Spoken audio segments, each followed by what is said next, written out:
Welcome to A Free Solution. I'm Kevin Wilson, your host today, joined by Tim, the Freedom Variant O'Connor.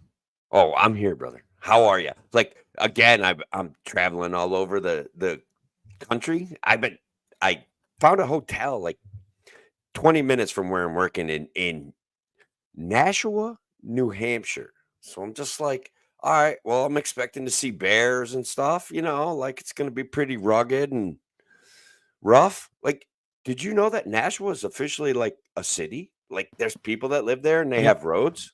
That, yeah, bro, I was aware of that. They got I roads up there.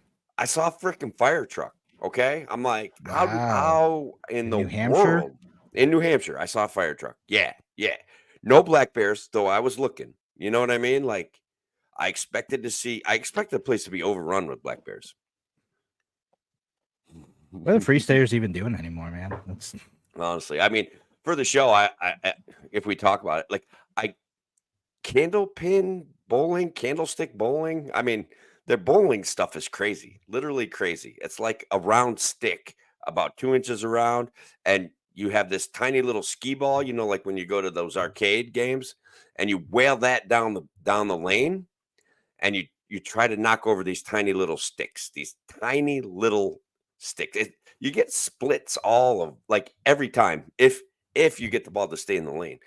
Uh, I did try launching the ball about, 2/3 of the way down. That seemed to be pretty successful. It didn't make a loud noise, so they didn't yell at me. Like sometimes when I was a kid and I'd launch those big 12-pound bowling balls 20 feet down the lane, you'd be like, bam! And then like the lady would come over and be like, what are you doing? So I could launch those suckers right down the lane, bounce them once or twice, and get a split. I mean, it was awesome. I don't know. It sounds fun though. I've never done candlestick bowling. It So was a sounds blast, cool. man. So, as most of the viewers of the show know, I have a very funny story that I want to just let everyone know because if they ever meet my kid, he's going to tell them. But I went outside, smoked a cigarette, took my bowling shoes off, put my Crocs on, came back in. My kid had figured out some of the rules, so he starts yelling them at me, and I'm getting excited. So I get up there and I go to bowl, and I'm like getting ready to do my little slide thing, and I had my Crocs on, and I went flying head over heels, right like about I mean, I must have been a quarter of the way down the lane. It was really embarrassing. It was the kind Oh of thing man. you hope no one sees, right? But then like the guy bowling in 2 lanes over was like, are you okay? And I'm like, I was really hoping you didn't see that. And my kid is 18-year-old kid just giggling, right? Yeah. So Oh, of course. yeah, so I honestly had no choice but to beat him in that game. Yeah, like he had crushed me The, in the the only first way you game. can save your Yeah, dignity, it Tim. was You the only way to gotta really save step it. up. Oh my Did, god. did you win then? I did. And then No. we did the rubber match and I beat him in that too. Like I literally crushed him in that. And he was so mad by then. Like he's a little bit like me, like very competitive over stupid little trivial things. So it was epic, a victory for the old man. And I mean, it was the weirdest thing that I saw about New Hampshire, other than everything is literally cheaper there. Like everything, because they don't have the outrageous taxes that we pay on things. Gas is $3.10 a gallon there. Yeah. I mean, I think it's like 330 around my area, but Yeah, you get out to where I'm at, it's like 370, and it's like, dang. yeah, yeah, it's rough. It's rough. It's But it's it's it's no fun. But Nashua, New Hampshire, it's like a real city, guys, and like relatively bear free as near as I could tell. Oh, yeah. plus it was the only hotel I found with a hot free breakfast in the entire time I've been going up to Lowell, where every hotel I stayed in was like you could pay $18 for breakfast or GTFO and go find your own. I'm like, That's what? ridiculous. Yeah, what in the heck is going on? What happened to my free breakfast? No, it's not even worth it. Well, all right. So we should probably get to the show. So we're gonna talk about what we're gonna talk about the debate. I think that the Great. title of this is Old Guys Talk About Golf. Oh yeah. Technocrats meltdown over SCOTUS. So Oh yeah. we're gonna talk about all the bureaucrats and the technocrats getting mad. Oh yeah. Let's do that. And then I said Happy Treason Day. So All right. 4th of I July love it. week. So We'll be making fun of those smarmy Brits. that's what we're gonna do. Yeah. So we're gonna head in show in 5 seconds, and if anything, say leave a comment. Now, an hour of clarity for exhausted people of our nation mired in toxic partisanship. Left versus right, us versus them. While we pay to keep our politicians fighting, how do we, the people, rise up and solve the great challenges of our time? We do it by embracing freedom and liberty. There may be no such thing as a free lunch, but this hour is as close as it gets. Welcome to A Free Solution. Welcome to A Free Solution. I'm Kevin Wilson, your host for today, joined by Tim, the Freedom Marion O'Connor. I'm here, brother. How you doing?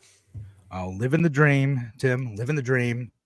Me too, dude. I had this nightmare event this week. I dreamt that I laid on my couch and watched two old dudes wrestle it out about the future of the United States. And what I found myself wishing, Kevin, was that we could find someone with more experience and maybe a little bit more maturity than those two, perhaps a few more years on them, because, dude, hey, it was Jimmy Carter is still eligible. He only had one term.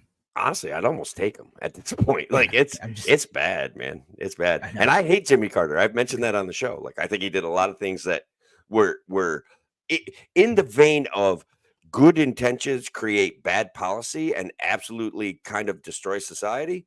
Jimmy Carter was one of the greatest presidents of all time. Oh yeah, no, he has a few of those. Yeah. So, so we're going to talk about the presidential debate. We're also going to get to some of the Supreme Court decisions. Then we're just going to talk about, 4th of July, Independence Day, why we're glad we're an independent country, stuff like that. Yeah, so why not? So, all right, I'll be honest with the presidential debate. I didn't watch most of it because it sounded like a bad time, and my wife didn't want to watch it, and I can't blame her for that. She's just like, no, that's not how I'm using my Thursday night. My wife is a bit on the apolitical side, a bit uninterested or disinterested in politics, and she started checking out some of the the clips that they were going around TikTok and on TV and stuff like that. And she's like, are they pranking us? Like, is this some kind of joke? And I'm like, yeah, babe, I watched the whole thing. And I mean, it was crazy. It was crazy. Yeah. Hey, Sean. Yeah. It was debate, he says. Yeah, Sean on absolute X. debate in air quotes. It was, first of all, it wasn't a debate. It was a statement of platitudes and questions about platitudes. So, like, let's say they asked about Social Security, and both guys get to go, "Oh, we'll fix Social Security. You're so much better than the other guy that we don't even know what we're going to do." You know what I mean? And yeah, like, it was weird. I tried to, Kevin. It was one weird event that I had. I went to Google to try to get a list of the questions because I just thought somebody would have printed them out and we could talk about their answers in relation to the specific questions. But I'm stuck with not being able to find those questions and talking about my general impressions of the debate. Well, so that's weird. I mean, well, I remember a few of the questions, mostly because I watched about 2/3 of it, like literally right before the show. Nice. Very fresh in my memory. But something I said, I think it was either last week or the week before, was like the winner of this debate isn't going to be who answers the questions in a way that Americans are going to agree with, where they're going to have the same policy views, where they're going to, respect like the answer to big problems. It's going to be basically vibes. It's going to be who sounds like better and more confident in the debate. And I think that's kind of how this ended up being, is because it's like, because I've told you, like, because I've talked about this in relation to like Dave Smith and Donald Trump too. Like, some people sound like better debaters just because of their confidence and their cadence, right? Absolutely. So, like, yeah, and that was Donald Trump this time. Like, it didn't matter what he was saying. He was saying like, weird, unrelated stuff half the time, but like he sounded confident about it. Whereas Joe Biden is like, oh, come on, man, we're gonna stop the COVID and and that's how we stop Medicaid. Yeah, we stopped Medicaid, and it's like, dude, first of all, that came out of left field. He was less responsive to the questions than Trump, but the questions were designed just as a test of mental acuity. And look, I gotta go with this. I had this hilarious experience. I kind of tweeted about it on Twitter, but it was this wild Trump going into this long dissertation about all the cognitive tests he took and how the doctors think he's one of the most cognitive people in the world and how he aced those tests. And I'm giggling because it was absurd the way he was answering it. It was just horribly structured and it was making me laugh. And I'm just like, and then my laugh kind of it kind of tailed off, Kevin. I want to be honest, because I'm like, hold on. Like, this guy's presenting himself as arguably more competent than the other guy, but like his answer is a rambling bunch of mishmash, which devolved into an argument about golf, which I was like, I'm ready. I drive for show. I putt for dough. I am a good golf player. Like, I have an 11 handicap, but I'll guarantee I could beat both those guys. I guarantee it. Like, I could wreck You think them. you could beat Trump? I don't know that you could beat Trump at golf. Trump, he actually golfs like all the time. Like he might actually be good. Like I don't think golf's all about it's just all about, well, it is. I mean, I definitely could not beat Trump at golf because, like, to me, it's like if I lose less than 10 balls and drink more than 5 beers, like I've won at golf. Like that is my bar for like, was golfing successful? Yes. I don't know what my score is. Don't ask me what I shoot. I don't know. Right.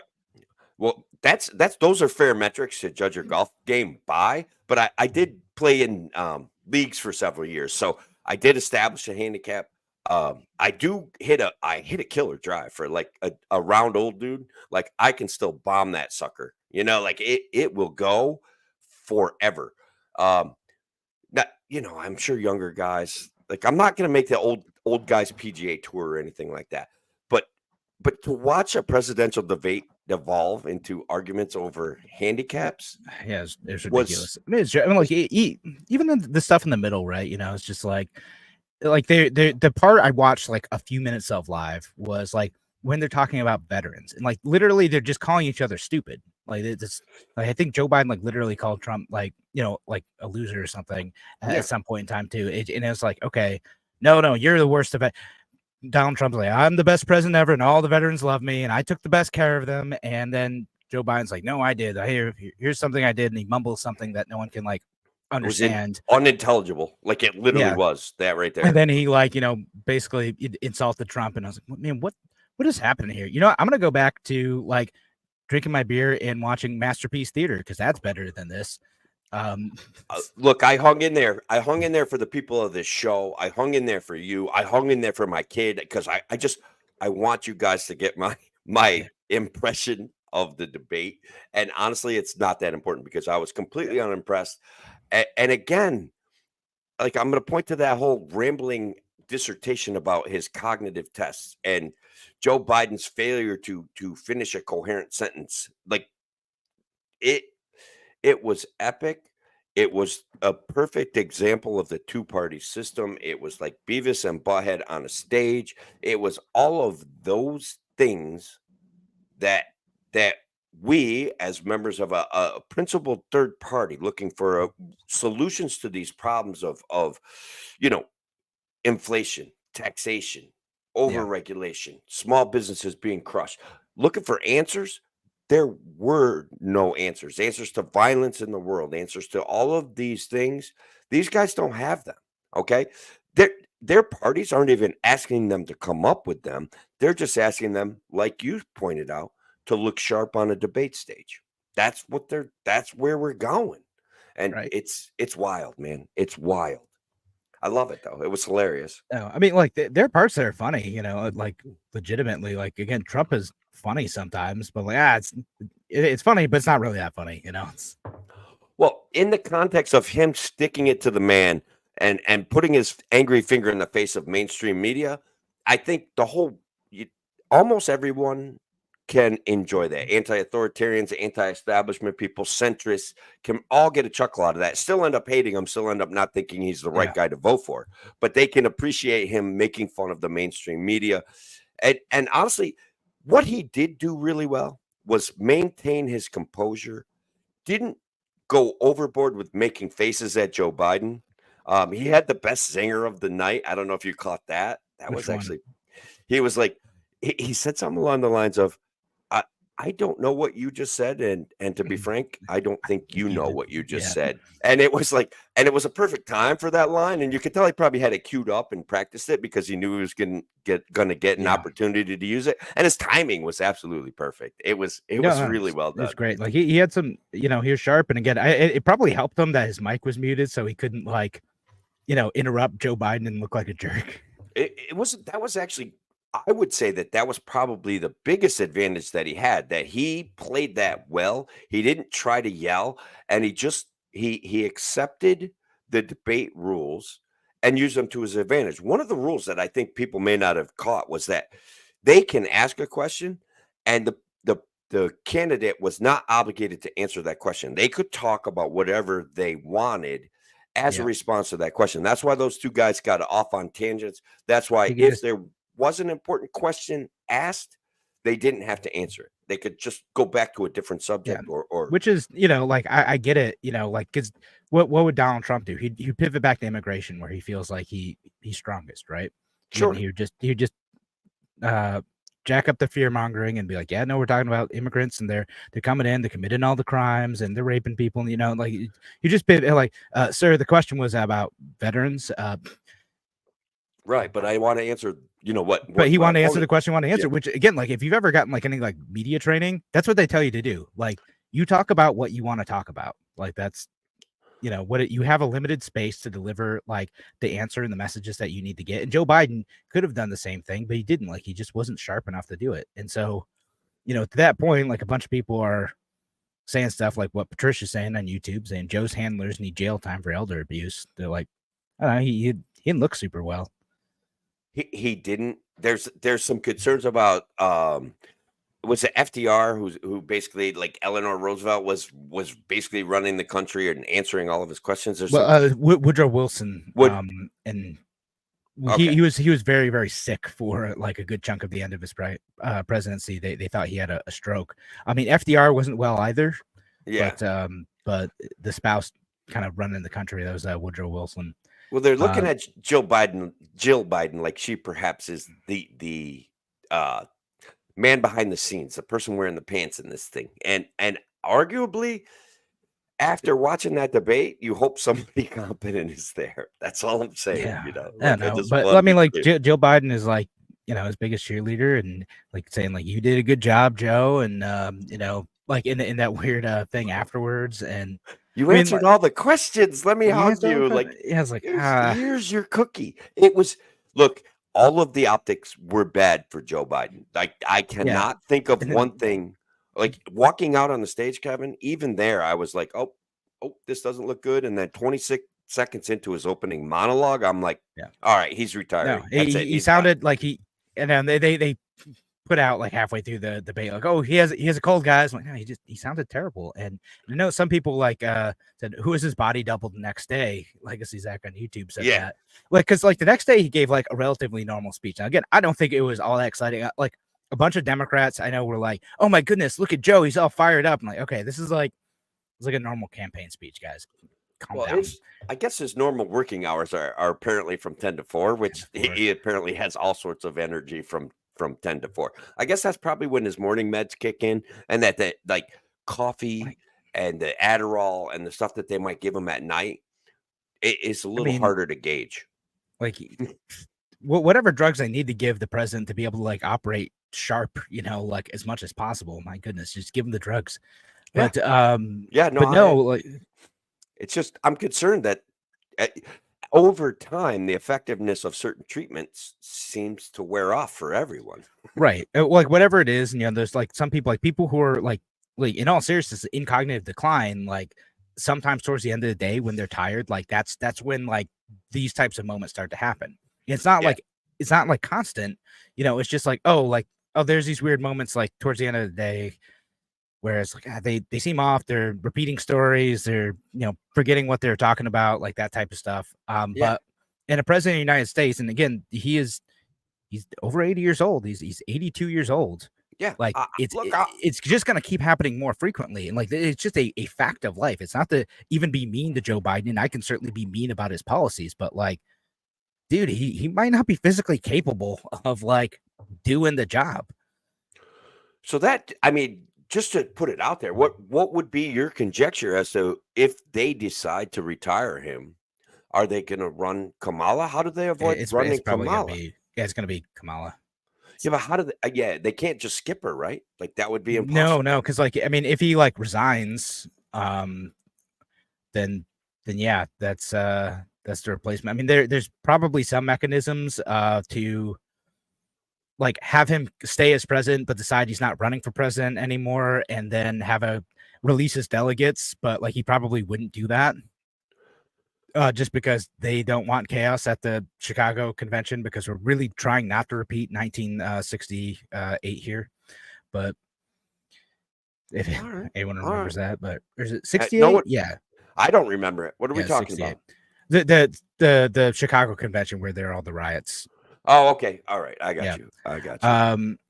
And next is actually the sundying is a very real thing for those with dementia. My mom was CNA who worked with people with Alzheimer's after 5 they're shot. Like it's like a thing. But yeah, it's probably gonna be it would probably be Harris who would take the place of the ticket, which we'll get fun memes out of that, at least, because she says weird stuff all the time and laughs in a strange way and gives us plenty of word salads.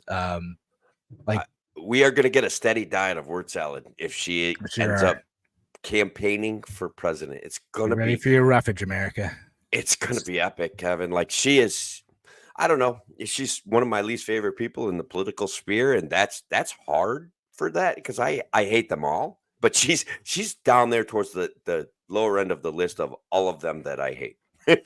Yeah. Does that make sense? Does that feel fair? I also want to say that I'm sympathetic to old dudes losing their train of thought late in the day.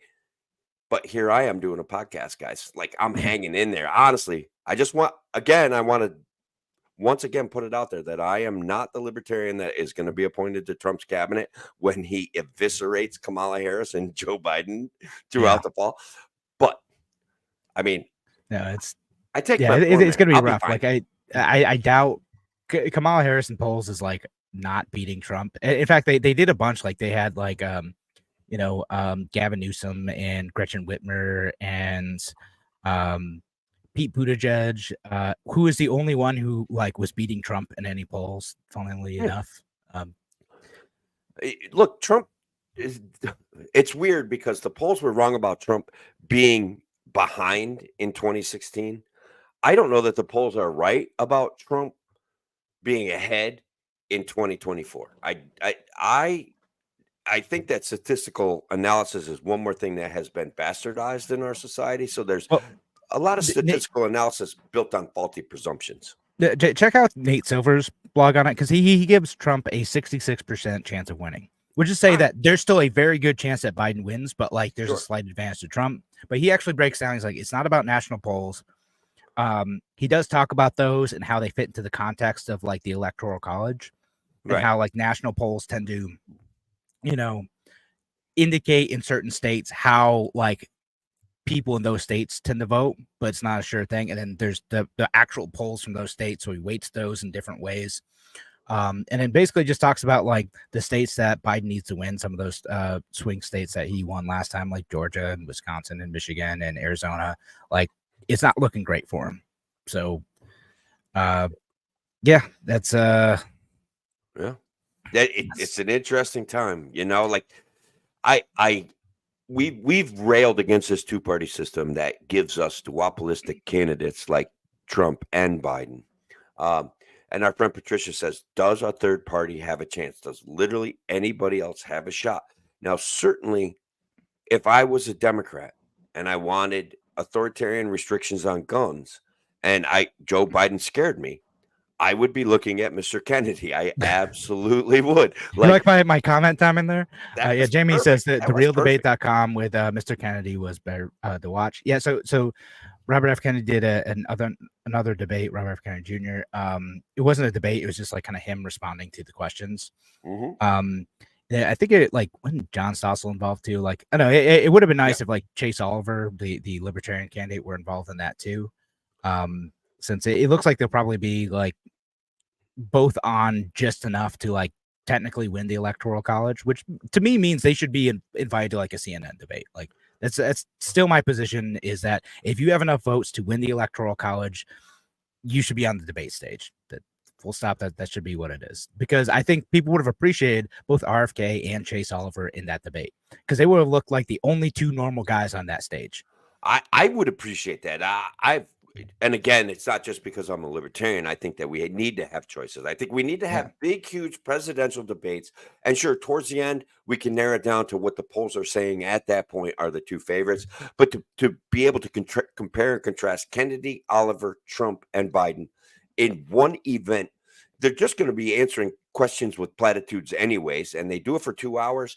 I know that it would have a positive impact on anti-establishment and libertarian candidates. I know. I would say, like, both RFK and Chase Oliver both do give specific policy answers, right? Like they have actual positions that they speak to. Like, I don't agree with RFK's answers, but like he can speak with some specificity at times. Correct. And probably string together sentences, unlike me. But anywho, we should head to break. Thanks again for joining us here on A Free Solution. We're going to be back in just a few minutes. Talk to you soon. All right. Hey, guys, don't forget to smash the like button, the laugh button, the emoticons. Try to stay away from angry responses. Respond to each other in the chats. YouTube, especially, guys, if you could give us a few more likes, I think that algorithm is looking to popularize people, so I would really appreciate it. But yeah, and we're getting some comments from Twitter. Brian Borheim's out there. Sean O'Malley's out there. This is kind of a nice night going on here. We've got some interesting stuff coming at us from all over the interweb. So I'm very happy. Yeah.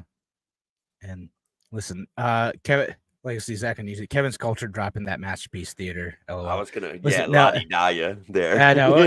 No, my wife likes the Pride and Prejudice, like Masterpiece Theater version, and I've seen it like now 50 times, and that's what she wanted. I was like, okay, so I guess that's what I'm watching. I'm not putting on the debate. She's like, that sounds terrible. And she's not even politically disengaged. She's just like, no, I'm just going to catch the summary tomorrow.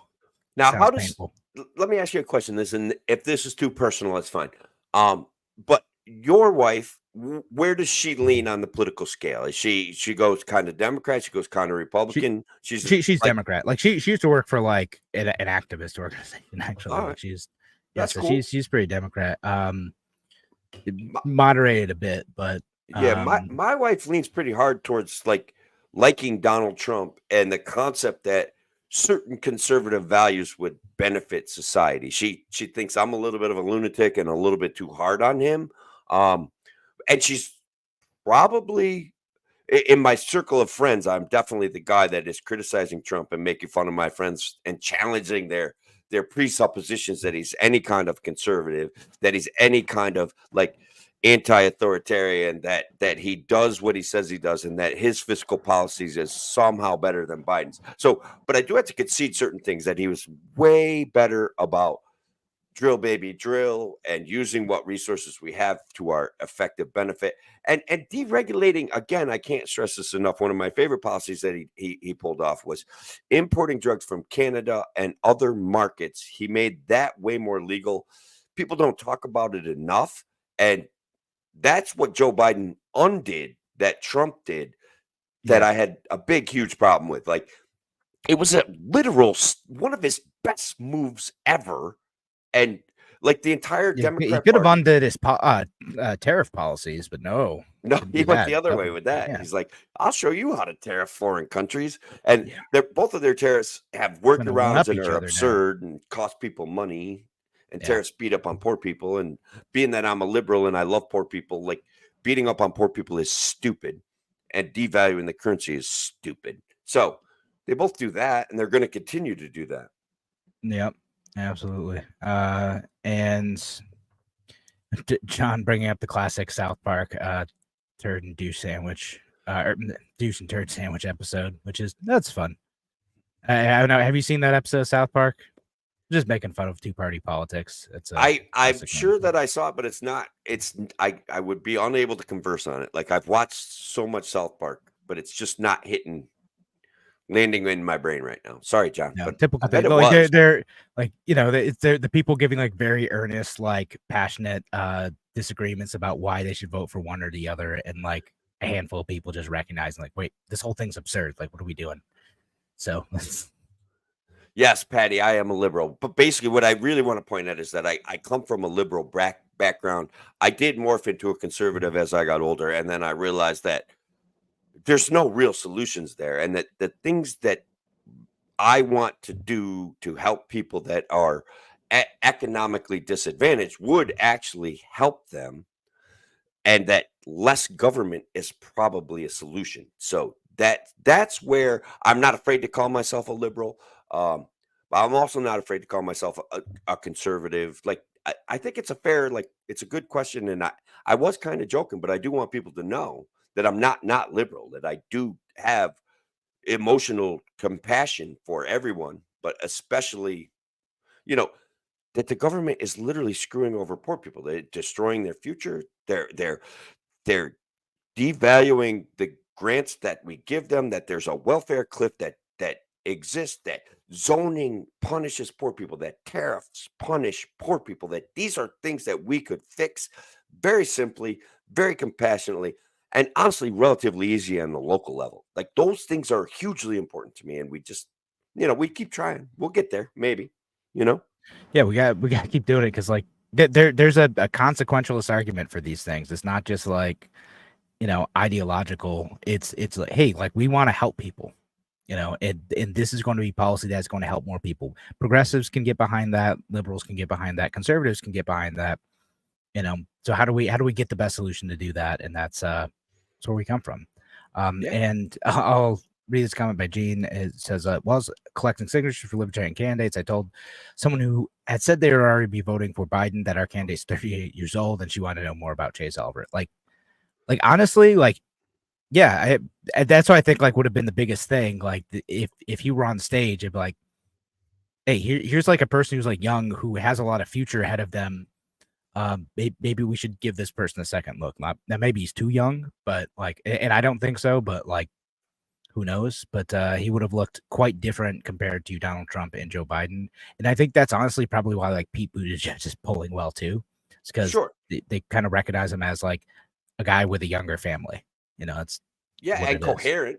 And he can string sentences together. He can still pull together a quip.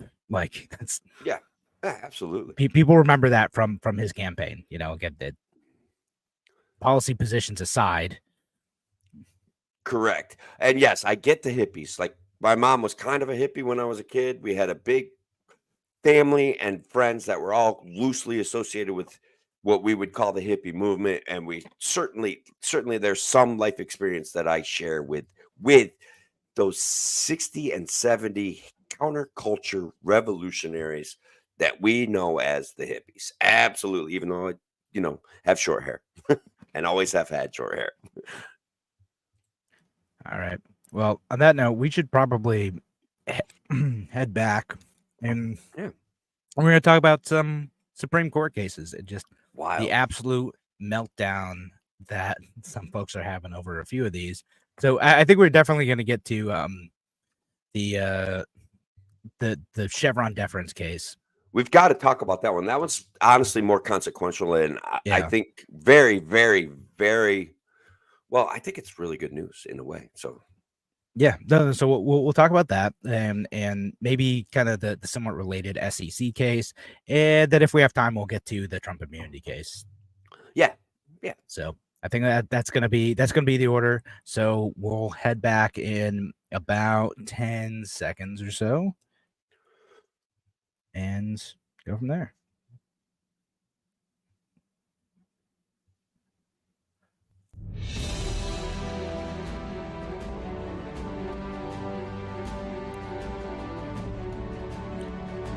Welcome back to A Free Solution. I'm Kevin Wilson, your host today, joined by Tim, the Freedom Variant O'Connor.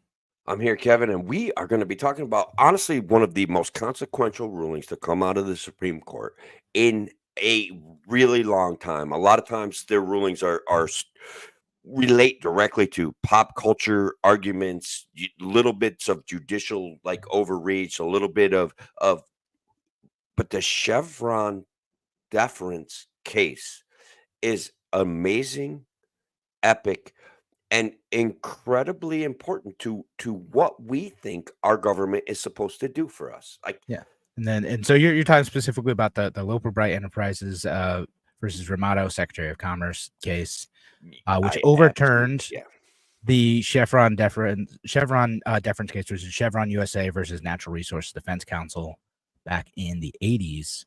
And so, Tim, talk about what it does. Like, what? First of all, like, let's talk about like what are you talking about when you say like Chevron deference? So for my entry salvo here, I want to point at a great libertarian who wrote up what I feel is a succinct uh, uh, condensation of what happened here for Chevron deference.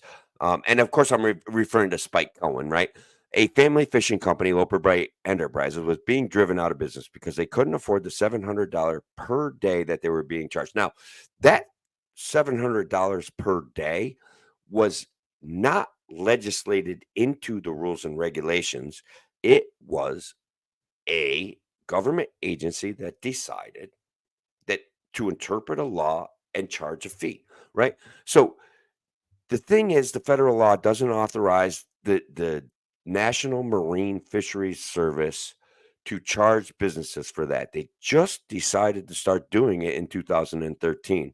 Why did they think they could get away with just charging people without any legal authorization? Because in 1984, in the Chevron decision, the Supreme Court decided that regulatory agencies were experts in their field. And I know in this day and age, experts, especially in government, have done so much damage to their credibility that it's amazing. So, for the past 40 years, federal agencies have been able to interpret laws to mean whatever they want, whatever the administration that they're working under encourages.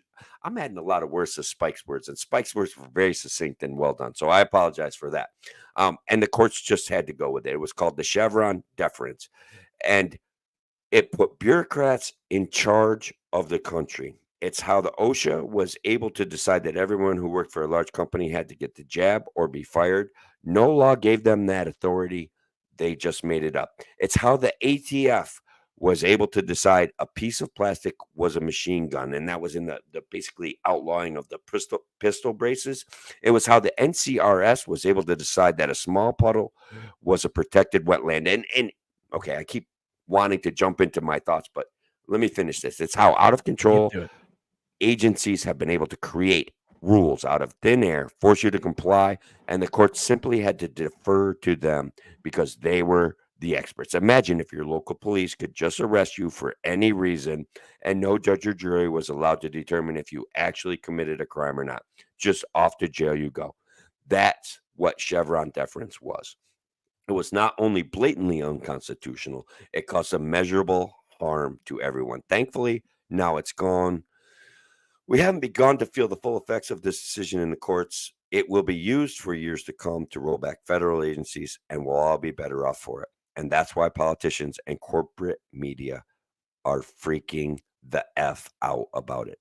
Yeah. I added some stuff there, but yeah. Well, I mean, on that last part, like, I mean, some of the headlines are like, all of our federal agencies are decapitated.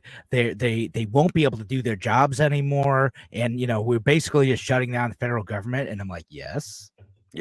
yeah. Are we? And, all right. No, that's not really what's happening. That's no, I'm sorry. Yeah. No, not at all. Correct. What's happening. The federal agencies still have far too much power. It's just that what they can't do anymore. That when Congress passes a vague law, and sometimes Congress passes vague laws either out of laziness or, you know, the hope that it gets expanded into something that they want. If virtue they're not signaling. So if they're not clear, the agencies can't say, well, we have interpreted the law to mean this thing. And the courts no longer have to assume that the agency interpretation of a vague statute is correct. Now the courts have to determine if, like, what is the best and most reasonable application of that statute in this situation, right? So, like, you know, you mentioned like a puddle is a wetland case. Like, okay, is that actually what that statute meant? Is it unclear? Is the agency interpretation of that correct in the action that they're taking against an American citizen or an American company? Or like, have they like kind of gone over their skis a bit and pushed the law beyond the bounds of what it was intended to do? right? Which is a reasonable thing. And it is bizarre to me that anyone would think that this is a good idea, unless you're just there in support of enforcement for enforcement's sake. No, like this is like clearly it can and is and was abused. And why would you, again, progressives, why would you want to have agencies to have the ability to do this if you're worried that Trump is going to be a tyrant? My goodness. If you think he's going to abuse power because they're going to interpret law arbitrarily and use that to abuse American citizens or anyone in this country, why would you want agencies to have that power? No, take it away from them. Yeah, It's so the best look, time to take away federal power. yeah, I mean, every absolutely. time's the best time to take away federal power, but like in this case, especially. Yeah, let's not forget that when a new administration comes in, they have the option and the alternative to fire every head of every agency that's under their purview. Okay, so they can institute people into those regimes that align completely 100% with their worldview. It abrogates responsibility of Congress. And look, I got a personal story. I probably shared it on this show before, but I had a friend who wanted to build a mini golf course. A 60-year-old guy had saved up a decent amount of money, enough money to build a little mini golf course in his small town, which was dying. But fortunately, a yogurt plant came along and saved it. But he just wanted to build a little golf course, right? He did some bulldozing and he got up close to a creek and they whacked him for $15,000. The guy didn't have enough money to mount an effective defense. They basically took his money, took his dreams, and now he's like a 75-year-old guy still working overtime at a local place. Like they destroyed his dreams, man, without any compassion for him, for what he was doing, and whether he actually damaged the stream or not. He just violated what they thought he should do to protect that stream. Yeah. Now, I'm fine with him learning a lesson of some sorts, but I think that they should have been nicer and found a way to collaborate with him. And so, arguably, this case doesn't solve that issue, but it's a step in the right direction. And so, well, let me kind of say two things about this case too. Like, I mean, with like that case, like some enforcement actions can still be taken, right? Like, if there's clear violation of law, like again, maybe there's too many laws, maybe it's not right, but like the agencies can still do that, right? Because the progressive freak out over agencies are now like completely incapacitated is just nonsense. The other thing again is they can still offer an interpretation of the law. A judge just is not obliged to accept it, right? A judge can just say, nope, that's not a reasonable interpretation. And so we're going to go back and look at this and decide like what's reasonably within the bounds of the law.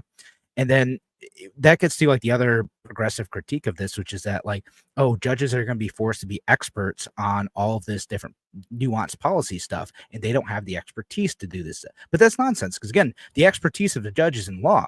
The expertise of the agency is not in law. This is a matter of law. So if the judge needs more information about the specific aspects of like whether or not like a certain chemical is actually prohibited by some statute, they can bring in material experts to give them information about whether or not like that qualifies under like the legal definition of things used in statutes. And if it's actually not clear, Congress, they can do their constitutional duty and actually make things more clear. They can actually legislate instead of being like sending out vibes that the agencies then get to like run amok with.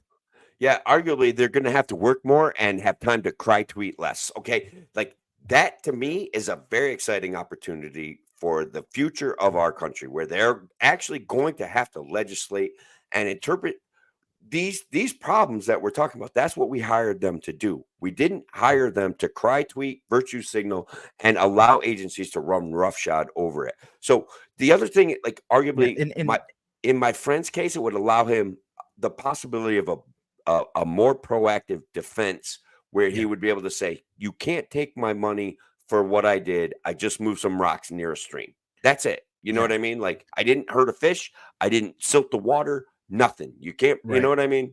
Right. Like, so like they would have to, if there were like any ambiguity there, like they would have to prove their case, do more to prove their case. And the other thing I want to like just make one quick point about Congress too. Like a bunch of people are like, oh, well, Congress, like, look, they don't pass much legislation anymore. They don't like, they're not able to get big laws passed. Like, how would they ever get stuff done? I'm like, I don't know. Okay, maybe it's either not that important or they should do their jobs then, because again, that's what they're supposed to do. They shouldn't be delegating all their power. Like, if you care about living in a republic, we should expect Congress to actually do their job and pass specific legislation that gets to the actual points, and is as clear as possible. And that still allows for, and the agency can define what like this pollutants are in X, Y, and Z cases, right? Like, Correct. they can still do that. They can still delegate some of that power. It's just they have to be a little bit more specific. And then the other thing, like, so thinking about like your friend and other folks like that, is that the Supreme Court also in a case with the SEC, which is the Securities and Exchange Commission versus George Jarkessi, that one is interesting as well, because what that said is basically like it reaffirmed the right to a jury trial, right? Because what could happen with some of these agencies is that like you can get like charged with an administrative crime. So again, like a crime that is a rule of regulation, functionally a law, legislation made up by agencies. And then you could go get charged with this crime, go before an administrative judge, which is a judge that is an employee of that agency, so not a neutral arbiter of the situation. And then they could fine you and or like take other like criminal action against you without you being able to seek redress through the court system, and to go to a system with a more neutral judge and a jury trial.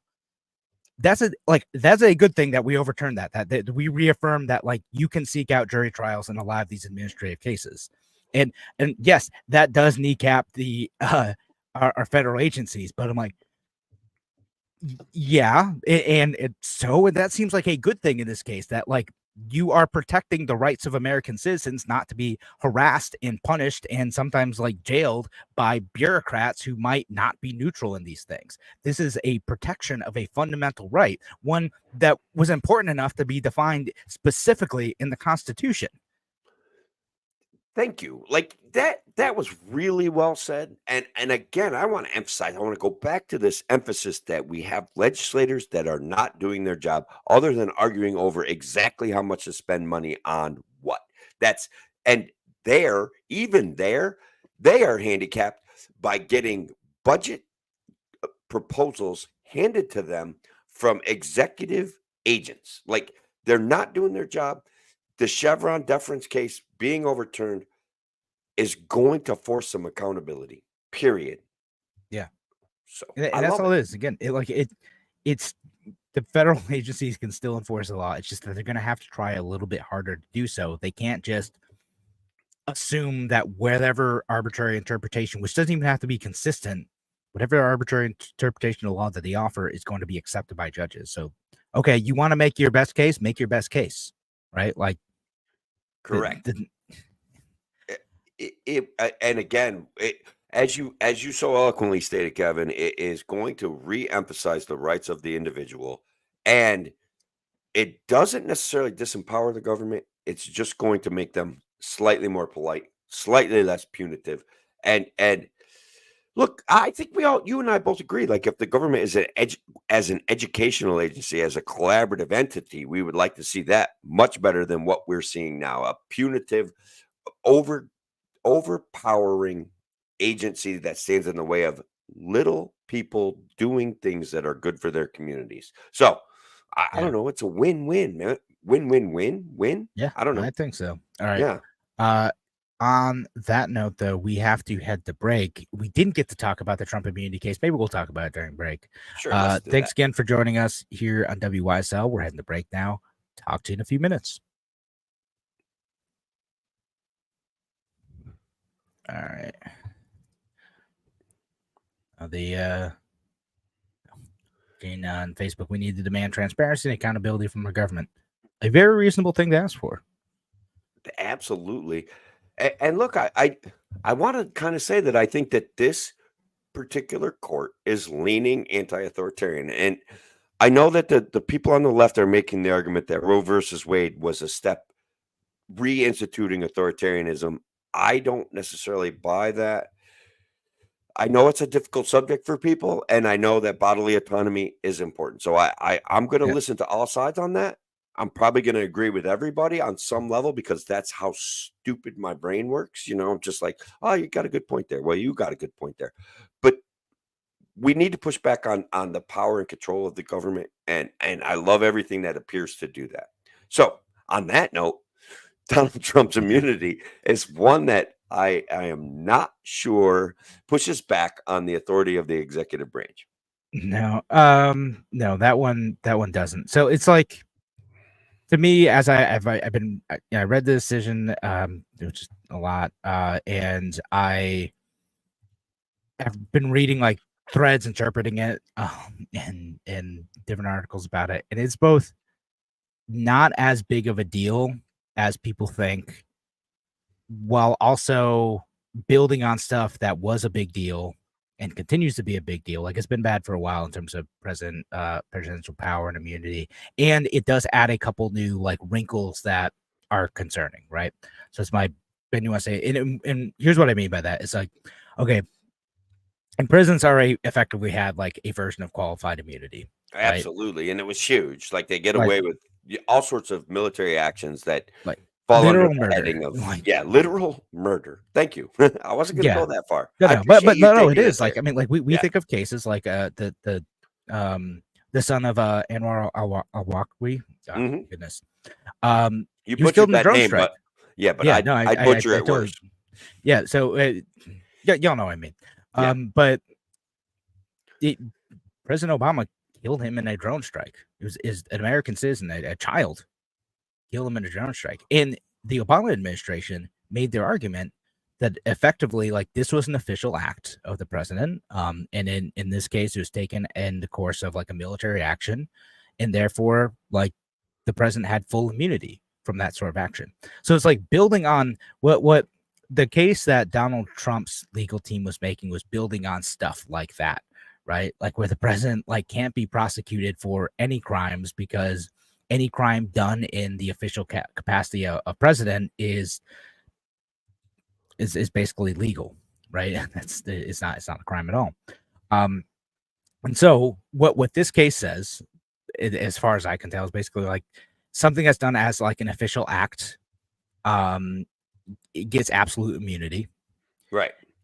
And so something like, anything that's like done in that official capacity, the Obama example that I gave, or like any other type of like lawful action that's like within the purview of the president, appointing someone to a secretary, like a position that the president can appoint, carrying out like legal executive orders, things like that. And then there's what they call assumed immunity, which is basically like if you're doing something that is nominally in the like capacity of your role as president, then it's assumed that that has immunity. But there are certain cases, as long as it doesn't threaten the president's ability to carry out their official actions, that you could be charged with a crime, right? So that might be cases where you appoint someone, but you're doing it because you accept the bribe, type of thing. All right. So like then you get into the area of private acts. So private acts still aren't immune. So if you take something that is not, the role of the president, like for instance, talking to a Secretary of State of Georgia, that isn't technically within the purview of the president to do that in relation to elections. So you can be investigated and charged with a crime in that instance, right? So if you're taking private actions to pursue your own election, or hurting someone that's not as part of your official duty, like you just punch someone in the face, you can get prosecuted for that stuff. Like the murky stuff is more like, okay, you as president are responsible for the Department of Justice, and the Department of Justice can then be used to pursue like legal remedies for, say, election interference, right? Like, okay, so that falls, that's where it sort of gets like murky. Like, okay, that could be abused a lot, but also that's kind of the status quo, right? Like they can already do that. This isn't really a new thing.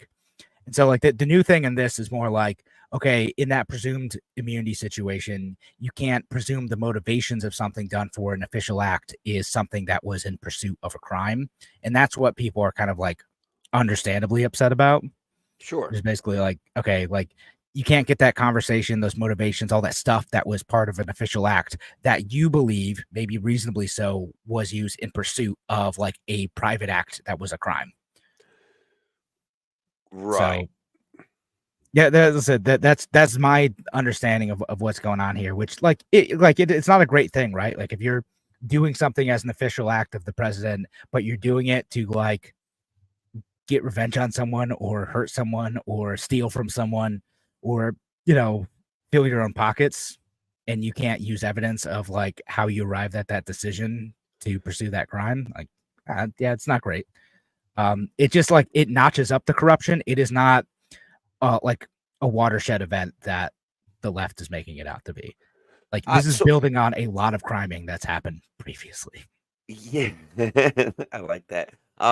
So in her dissent, Sonia Sotomayor said the court effectively creates a law-free zone around the president, upsetting the status quo that has existed since the founding.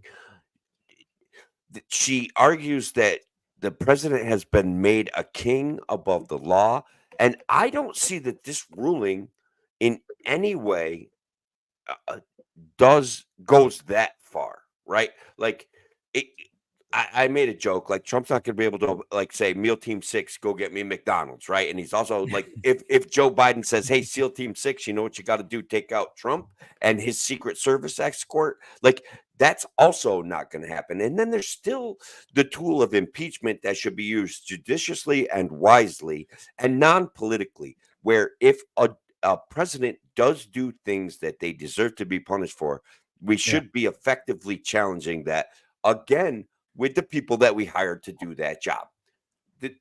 Arguably the Congress, right? Like that's what we're saying. I mean, I agree. And like that's where you go after people for like the official act stuff. Like you think that President Obama drowning an American citizen is an impeachable offense? Great. Yeah, like you should definitely do that. Yeah. Like maybe it's not like in the purview of the Department of Justice or any particular like state, or a county DA, but yeah, you should impeach him for that type of stuff. And my take on the Sonia Sotomayor like dissent is like, yeah, she's sort of right, like about kind of making presidents kings, but like again, this isn't a new thing. Like this is ratcheting up what has already been happening for decades now. Yeah, and this is just another tiny step in that direction. Yeah, I think there was some accuracy to her words, but she traveled down an emotional wormhole that I found to be embarrassing, that I did not think she adequately conveyed the point, and that she participated in hyperbolic political rhetoric to like this doesn't further the discourse in our nation. And that to me was basically concerning about her discourse. She didn't deal with legal consequences to make everybody smarter. She dealt with emotional action to make everybody dumber, and that's something that I've been struggling with for a while here. People are so tuned in emotionally that literally they're not thinking things through. They're repeating propaganda because it excites them, and they affiliate with power. And I want it to be better. I blame government schools. I want to be very clear about that. Like that's fair. Propaganda machine. Yeah, that's totally fair. But yeah, no, it's funny. Like a handful of Supreme Court case dissents are sort of like that. It feels more about like ideology or virtue signaling than about sticking to the facts of the case. And again, I don't know. Yeah, especially in the dissents, they absolutely. Yeah, I mean, like Thomas has some of those too. Like, don't get me wrong. Sometimes they're fun to read. It's like, all right, like. I don't know. Yeah. You've kind of gone a bit of far field here, man. Yeah. Look, Justice Thomas has been against the Chevron deference since I think it originally happened when he was in his early tenure at the Supreme Court. He got to write a dissent, and then what's the word that everybody's using? Actualize his reality or breathe it into life. You know what I'm talking about. I mean, manifest his destiny or something like that. Yeah, no, it's been a thing for a while. And Gorsuch was like very much against this for a while, because we brought it up specifically on this show a few times, like going back to like the Radio Free New York day. Like it's just something like libertarian nerds talk about Chevron deference. Now everyone's like talking about it. We've been talking about it for years, but Gorsuch is like, but he's been going on about it for a while. And Legacy's Act. So Trump did the correct with his choices in the Supreme Court justice. Yeah, no, I mean, he just kind of right on these ones. I mean, people are running on like the opposite. Edward Snowden was tweeting about like we could have had a better Supreme Court if we elected Bernie Sanders. And I don't know about that, man. A rare Edward Snowden L. I probably needs more context because I find him to be relatively a thoughtful individual, and his tweets generally make sense. That one does not to me, but okay. No, yeah, that was a weird one. Yeah. But all right, we should get back to the rest of the show, which is we're gonna talk about Independence Day. We're gonna talk about the British. Oh my God. Pop the top. That's not a British beer, right? I'm only drinking American beer. No, it's a Brooklyn. Perfect. And like Anheuser-Busch, Bud Light. Made in Utica, actually. Yeah. MK Ultra. MK Ultra. Yeah. American made MK Ultra. But anyway, we should get back to that part of the show, and we're gonna talk about America. Let's do it. Yeah.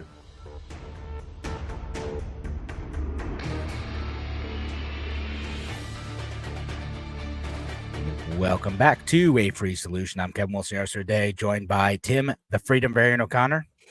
Kevin, it is July 3rd. It is the eve of Independence Day. It's the eve of the anniversary of the Declaration of Independence from the smug, smarmy, empire-building British. And by God, I am thankful to be an American on days like today. Absolutely. No, it's we live in a country, again, we just spent a good portion of the show criticizing the government, as we often do. But my goodness, things could be worse. Things could be worse because, like, the British, like, I mean, we talk about the modern state, but at the time of the revolution, they were abusing the colonists. And they you know, going back to, I mean, you just saw the side of the Boston Massacre too. You saw that? I was just there. Violent abuse. Yeah, they were confiscating guns, brother. They were going through the countryside, marching from Boston, which was under a state of martial law, to Lexington and Concord, and they were confiscating guns. And at that point, America introduced the world to guerrilla warfare. Period. Farmers decided to start taking pot shots at those guys in red coats, and it turned into a mess. And thus, freedom was born. Period.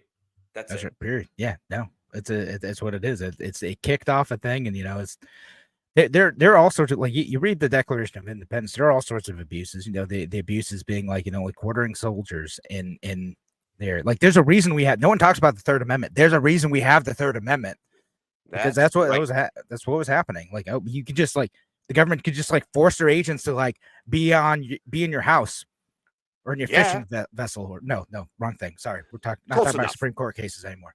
Yeah, fair enough. They sure challenged it on Third Amendment grounds, right? But anyway, okay. I don't know if that would work, but anyway, you know, there's some serious abuse, and people got sick of it, and they're like, you know what? We don't need to deal with this. And especially back then, right? Like, it's a lot harder to communicate messages, ships. Like, why are we letting these guys rule us thousands of miles away and, like, telling us what to do and imposing taxes on us when we can't even, you know, participate in the system to decide what rules and taxes are going to be imposed on us? Absolutely ridiculous. And that's where the phrase taxation without representation came from, the birth of this country. That's right. And listen, now, you know, you look at, like, the UK government and what they do with their TV licenses. And I'm like, it's a ridiculous thing. Like, yeah, I'm like, you've seen this. Like, it's kind of a joke, but, like, it's a real thing that they do, is they have TV licenses, and they have their nationalized healthcare system, which they are very, very proud of. But I think we talked about a case where, like, things just go horribly wrong. The service ends up being terrible. The wait times end up being terrible. The case I talked about was, like, the prosecution of, like, a nurse involved in that stuff. But there's a system where massive chunk of your wealth is stolen from you and given over to government bureaucrats to give you worse service. And I'm glad we haven't gone down that road yet. Now, New York State certainly thinking about it, but we're not there yet. We're not there yet. Doctors are striking in Britain regularly for better pay over the agents in government that are like New York State, giving themselves raises on a regular basis. So that was actually, I wrote a little list of things that we should A, kind of feel sorry for the British for, but B, understand why we hate them. Yes, go for it. All right. So honestly, this is one where I kind of feel bad for them, but the weather in Britain is absolutely absurd. It's cloudy like 80% of the time. Like they have summer where it's too hot because it's muggy, and then they have winter where it's raining and snowing constantly. So I in a way, I feel bad for them, but like still stay home. And look, It's here, a little bit rough. You know, actually, I'm gonna make fun of them for a bit. Did you see the articles going around a couple weeks ago where they're like, there's going to be a massive heat wave in Britain. It's going to be like, it's like 26 degrees Celsius. You look it up, you're like, oh my God, that's like 78 degrees. It's 78 degrees, guys. Calm down. And they're like showing like pictures of like people sweating near water fountains and stuff, and like looking rough. And like, man, I don't even turn on my AC for that. Like, it's comfortable. all right. Yeah. So their alarmist rhetoric and their support for global climate alarmism is a real problem. All right. They have horrible dentistry despite all of the free healthcare that they have. Like Americans have great teeth compared to the British. They're actually looking at nationalizing the dentist. Oh, that'll be good. Not quite. Yeah, it's totally gonna fix it. They should nationalize orthodonture, and they'll probably just nationalize dentistry. And that's two different arts and two different, science paths. So look, they're gonna make a bad decision somewhere. Every time you nationalize something, it ends up being a bad decision. So there you have it. Care ends up, okay, sure, you get the care for free, but the care ends up being like worse and taking longer, and it's not great stuff. So anyway, the point is, I'm glad we live in America and we just crank up our ACs. Like that's the American value. And again, I'm sitting here with I have a floor AC. I don't have central air, but I have my floor AC going. I have my floor AC going for my infant. Like it's just, we should be doing that. And again, we talked about like France, like deciding that they couldn't have ACs for the Olympic athletes coming up in summertime in the middle of Paris. Absolutely ridiculous. No, the American teams are absolutely right. Bring those ACs, crank up those bad boys. Like that's your right. And furthermore, okay, you're worried about energy, you're worried about climate change, just build nuclear power. That's all you got to do. Like France actually got that one right, and they're still virtue signaling about it. It's an amazing thing. And look, I am a child of Ireland. I am an Irish descendant. There is a piece of me that will always resent British imperialism for stealing our freaking potatoes and starving our children. And this was a real event. It spawned the IRA. It spawned decades of violence, and it cost Ireland heavily but hey, I'll be honest, in a way, I'm glad that I'm here. In a way, I'm glad that the Irish came here, battled it out, made lives, and integrated into the population. So thanks in a way for that, Britain, but you showed who you were. You showed your true colors, and it's a blight on your history that you'll never live it down for as long as I live, which is definitely not forever. You know what I mean? I want to be clear about that. Eventually, they are moving towards like abrogating free speech, Kevin, on such drastic levels. They're writing laws where police can go through your phone and arrest you if they find offensive means. And by God, I would be an enemy of the state in Britain. You know what I mean? I'd be there. No, it's like an actual thing that they prosecuted some people for. Like really, like Americans like absolutely take free speech for granted. Like, because I've talked about this a couple times before. It's like there are times when the government goes too far. I mean, we even talk about the social media cases and the Supreme Court. Sure. There are times when the government goes too far. But like, my goodness, like you start to look at some of these other countries and how they treat free speech. But like UK in particular, like you could actually be like arrested for like making offensive memes. Like, Do you totally remember the ridiculous. show I did with you? We did a like when we were doing our Fridays and with Thursdays with our fun days where we were talking about fake news and stuff like that. And I Yeah. presented to you, some issue of guess which country has arrested 1,800 people for speech violations, not even hate crimes, just speech violations. And I was like, it was Russia. And you were like, oh, yeah, it was probably Russia. I'm like, nope, psych. It was Britain. You know what I Yeah. mean? It was like Great Britain is all over arresting people for saying wrong things, for wrong think. It's awful. No, so and there's that, and there's also like you can't talk about like court cases as they're going on and stuff because it like might corrupt the system. So like people can't report on court cases that might be like miscarriages of justice. Like again, I talked about the case with like the NICU nurse. And it's like, I don't know, it seems a bit odd. It is weird because you get all these like British people in the comments who are like, I can't read that article. Like literally, like the New Yorker article was blocked. Like you could not read it in the UK. Like you can't like get that opinion even written by someone overseas because it might like interfere with like the integrity of the court system. You can't literally you cannot criticize the justice system over there. Like it is a crime to do so. And they also have very strict libel laws over there, so it's very, very easy to sue someone for saying something mean about you. Yeah. Like it's just like not a thing. Like I mean, like, and again, is it great when people like say bad things, especially untrue things about people in the United States? No, that's not great. But like the bar is pretty high to like actually sue someone and get damages for that, which is part of free speech too. Like you should be able to criticize like individuals when they're like terrible people.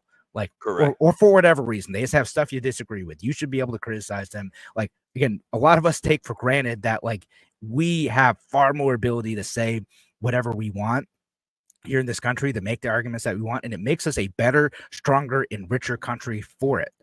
And go ahead. Yeah, no, it helps us learn stuff about each other every day, even when we say absurd things about people that we perceive to be bad. If they present an effective defense to that criticism, I'm very able to see them in a different light. And so I think that freedom of speech is important. I do think that there is occasionally consequences when harm comes. Like you can yell fire in a movie theater. You can literally do it. But if people get hurt because you did it and there wasn't a fire, we will still impose consequences on you. It's still a better system than what Britain has. Kevin, and look, the number one dish in Britain is literally fish and chips. It's like breaded, nasty looking white fish with like horrendous looking French fries and like not only that, but they don't even have real bacon. Like you have to ask for bacon and you have to ask for American bacon, and everyone unequivocally says it's horrible. They have some mock-up of Canadian bacon that's not even as good as Canadian bacon. It's embarrassing. You guys suck at food, and like I'm so glad we fought you in 1776 because of your food. Like my culinary experiences in the United States, I can get Mexican food at a pizza place in like Lowell, Massachusetts. Okay. Like you guys don't have that. You'll never have that. It's because you're boring. And you're boring. They eat beans on toast. They think that's a real food. Beans on toast. Oh my God, goodness. The war's not going on anymore. You don't have to eat that. It's fine.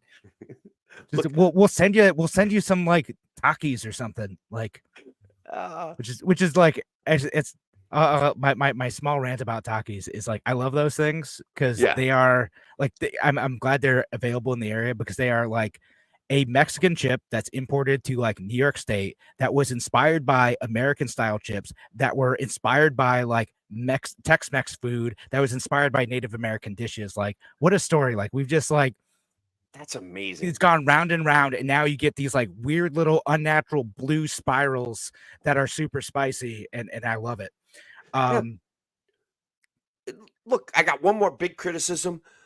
British sophists, guys, sophistry is one of the banes of my existence, literally say that the UK Parliament is not part of the government. All they do is meet and write laws that they ask the government to enforce, and they are on the government payroll. So it's like, British people, I don't know what you're talking about. I got to this huge Twitter argument with like 50,000 Brits trying to explain to me how the parliament is not part of the government. I'm like, do they write and pass laws? Well, And they're like, they're a monarchy.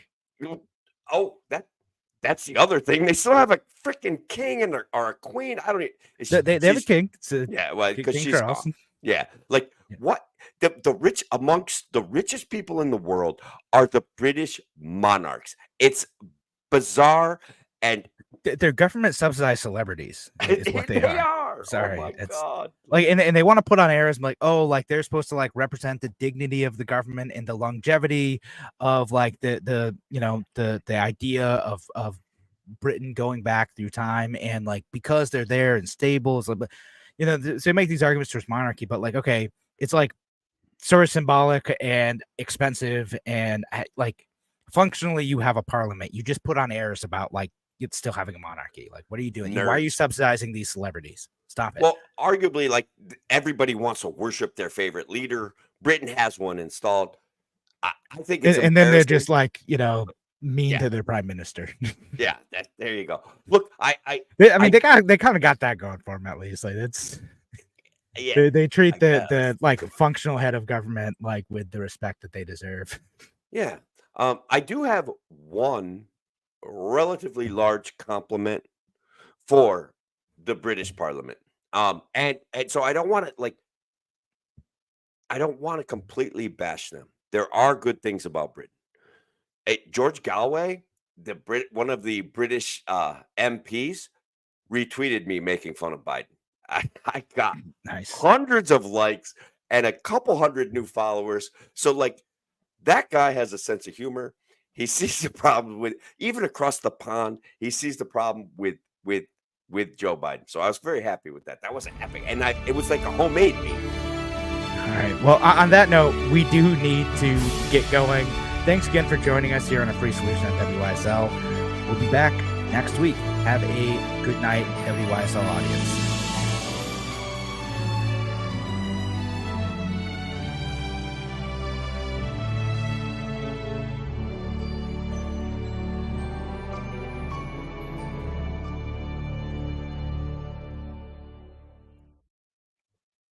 All right. I think we went like great close. That was perfect. Did we go long? Yeah, we went a little bit long. It's fine. It's fine. Just speed it up a little bit. We'll sound like I've done that before. The Turks might like, for any of you who listen to the podcast, that sometimes what I'll do when we go like a minute over is I will cut out pauses, just shave off like half seconds here and there. Nice.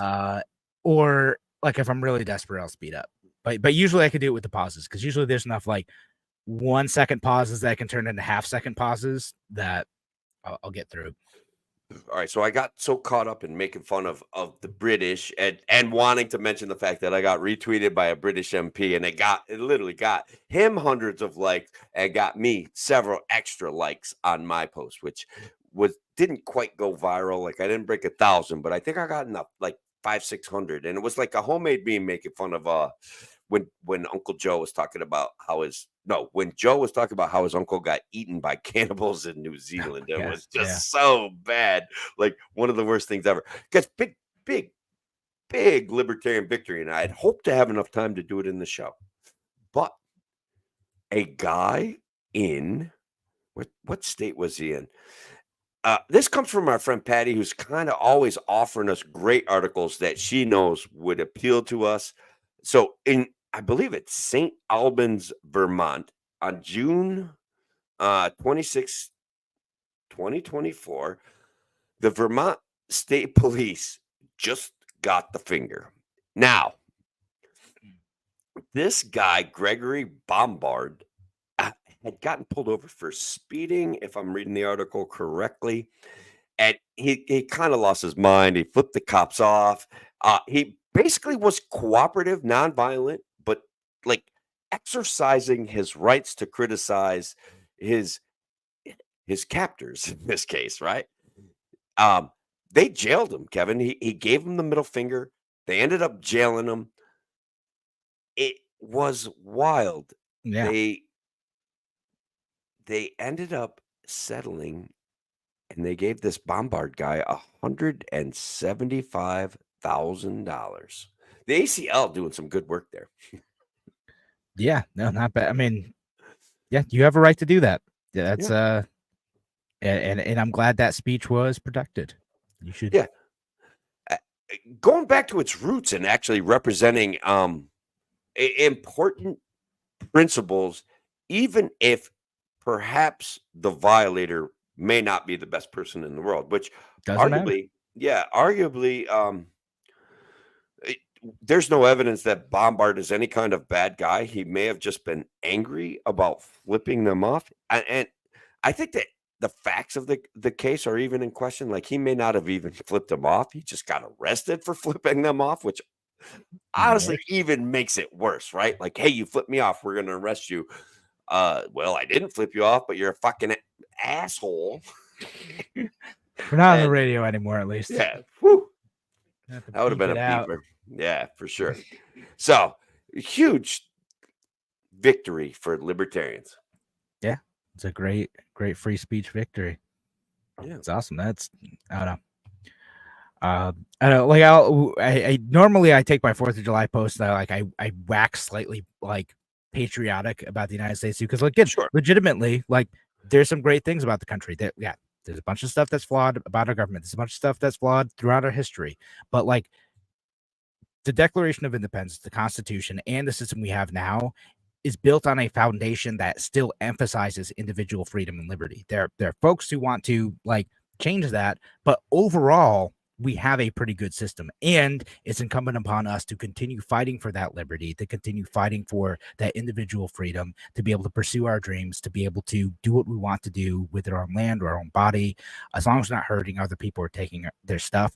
And the United States still is one of the best countries for being able to do that. Again, not perfect in every sense, but still one of the best countries for being able to do that. And I think even back to speeches like Frederick Douglass's, what to a slave is the 4th of July, he recognized like the value in the Declaration of Independence and the Constitutions in one of the darkest moments in American history, right as the Civil War is in the middle of happening, and when like the country hasn't come to a decision about whether or not like slaves are even people, whether or not Black people are even people. And like, he saw the hope in that like the seed that like destroys the tyranny that still remained within the United States, and was able to like get to a point where like we recognize that like the humanity, the dignity, and the liberty of every person. Yeah, I absolutely love that we went down this road, because at some point in my life, I considered myself kind of a rabid patriot, but I had to kind of step back from that and take a harsher, more critical look at what I'm the government that I, through my inaction, am leaving for my children moving into the future. And no matter what, at the end of the day, for all of the mistakes that we've made, you and I get to sit on a podcast hundreds of miles apart and talk crap about our government, which is completely justifiable. But there is a certain inevitability of the 1776 moment that is hugely important to the entire world's reality. That what we are doing is based on either accidental or out of anger or out of frustration of being oppressed, the recognition that the individual, the greatest minority of them all, has rights delineated on a piece of paper, but in existence long before that, that every person is born with these rights, that every person has the right to be a human being, to be the best human being that they can be, that they have rights to defend themselves, they have the rights to offer their opinion, that they have the rights to be treated fairly, honestly, and with a process that encourages those rights to be recognized in every court in this nation, those things are absolutely huge. So I am thankful for being a member of this country. I am, in that sense, thankful for the potato famine and the British oppressing the Irish, that my family decided to sacrifice that oppression to escape to this country and build a life for me. So my ancestors, thank you for bringing us to America. I am glad I'm here. I'm still going to criticize the crap out of it every chance I get, but Yeah. I am proud to be an American, and it's absolutely important. Hell yeah. You know, and listen, if you're not criticizing the government, you're just wasting that freedom. Yeah, Come on, that's what it's there for. Exactly, man. Exactly. And look, guys, free speech isn't for people that you agree with. It's for everyone. And honestly, it's even more for the people that you disagree with, because as reprehensible as they may be, we need to hear what they're saying, because then we can effectively combat it as a community. Without it, we've got nothing. We've got the government telling us what to think, and that's garbage. Heck yeah. So anyway, right. I don't. Yeah. I know. On that note, probably call it a night. And Yeah, absolutely. We should probably. I mean, it was a great show, man. I enjoyed it. I enjoyed all the comments with people. Thanks for the people, especially from Twitter, to join us and make comments, because that's an important growth mechanism. They're very interested in allowing free speech to flourish under their specific money-making guidelines, but that's great. Like, Yeah, whatever. Don't forget to smash the like button. Don't forget to hit the heart button at Twitter. Don't forget on Twitter to hit the likes, leave a comment, or no, wait, YouTube is good. I think they're trying to engage growth on smaller accounts. Yeah. I appreciate y'all being here, man. It's awesome. No, great. So love all the comments. Hope Yeah. you all have a great weekend. And happy Treason Day. Happy Treason Day. Yes. All right. Have a good night, folks.